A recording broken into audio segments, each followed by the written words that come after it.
नहमदुहु व नुसल्ली अला रसूलिहिल करीम अम्मा बाद फ़ाऊज़ु बिल्लाहि मिनश शैतानिर रजीम बिस्मिल्लाहिर रहमानिर रहीम। मोहतरम सामीईन व नाज़रीन किराम, इस्तक़बाल है आप सबका हमारे यूट्यूब चैनल पर।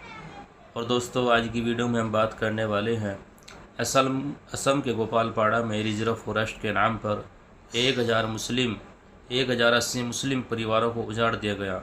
भारी बारिश और धूप से लोग खुले आसमान के नीचे रहने को मजबूर हैं।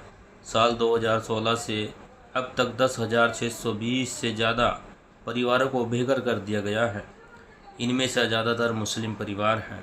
असम की हिमंता बिस्वा सरकार एक बार हज़ारों मुसलमानों परिवारों को बेघर कर दिया है। राज्य के गोपालपाड़ा ज़िले के पाइकन रिजर्व फॉरेस्ट क्षेत्र में कई बड़े स्तर पर बुलडोज़र की कार्यवाही की। इस कार्रवाई के दौरान 140 हेक्टेयर ज़मीन खाली कराई गई, जिसकी वजह से करीब 1080 परिवार के बेघर हो गए। प्रभावित परिवारों को भारी बारिश और धूप में खुले आसमान के नीचे रहने को मजबूर हैं। सुप्रीम कोर्ट के आदेशों को दरकिनार कर भारतीय जनता पार्टी शासित राज्यों में लगातार मुस्लिम परिवारों के खिलाफ बुलडोज़र की कार्रवाई की जा रही है। कल हुई इस कार्रवाई में 1080 प्रभावित परिवारों में से ज़्यादातर बंगाली भाषी मुस्लिम परिवार हैं। गोपालपाड़ा के अधिकारियों के मुताबिक इस कार्रवाई के दौरान 2700 से ज़्यादा घरों को ध्वस्त यानी कि गिरा दिया गया है। यह पिछले महीने हुए डिमोलिशन के बाद दूसरी बड़ी कार्यवाही है।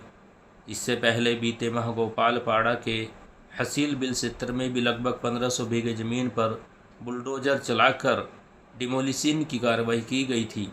इस कार्रवाई के दौरान 690 से ज़्यादा घरों को गिरा दिया गया था। रिजर्व फॉरेस्ट से बनने से पहले था कब्ज़ा। कथित समुदाय विशेष को निशाना बनाते हुए की गई कार्यवाही को लेकर प्रभावित परिवारों ने आप बीती सुनाई है। गोपालपाड़ा भिगापारा राजसव गांव के रहने वाले मिज़ानपुर रहमान 28 ने बताया कि उनके कुल 3 मकानों पर इस कार्यवाही में पूरी तरह से तोड़ दिया गया है, जिसमें से एक मकान पक्का बना हुआ था। उन्होंने कहा, हमारे पास अब कहीं और ज़मीन भी नहीं है। हम लोग यहाँ उस समय से रह रहे हैं जब इसे रिजर्व फॉरेस्ट घोषित भी नहीं किया गया था। स्क्रॉल में छपी रिपोर्ट के मुताबिक पाइकन की जिस ज़मीन पर डिमोलिशन की कार्रवाई की गई उसे 1959 में रिजर्व फॉरेस्ट घोषित करने का प्रस्ताव पेश किया गया था। इस प्रस्ताव के 27 साल बाद यानी 1982 में इसे ऑफिशियल तरीके से रिजर्व फॉरेस्ट घोषित कर दिया गया था। गोपालपाड़ा जिला वकील संघ ने 2022 में सरकार और वन विभाग को ज्ञापन भेजा था। इस ज्ञापन के जरिए मांग की गई थी कि इस क्षेत्र में रह रहे लोगों के वन अधिकार और दावे अभी तक तय नहीं हुए हैं। संघ ने 1891 के असम वन अधिनियम के तहत उचित प्रक्रिया अपनाने की मांग की थी।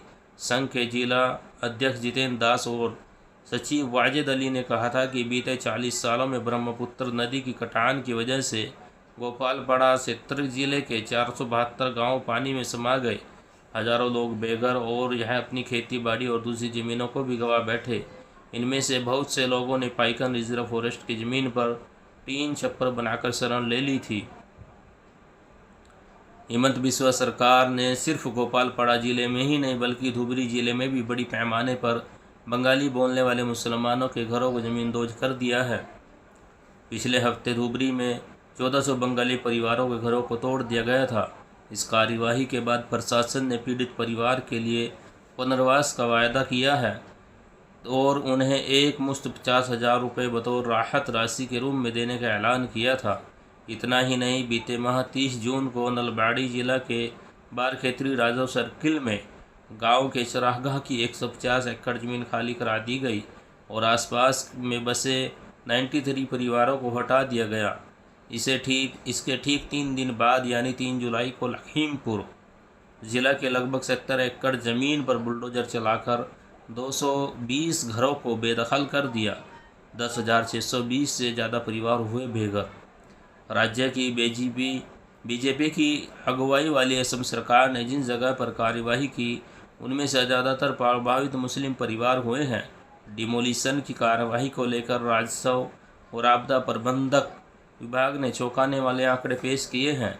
इसके तहत साल 2016 से अगस्त 2024 तक असम में 10,620 से ज़्यादा परिवारों को सरकारी ज़मीन से बेदखल किया गया है, जिनमें से सबसे ज़्यादा मुस्लिम परिवार हैं।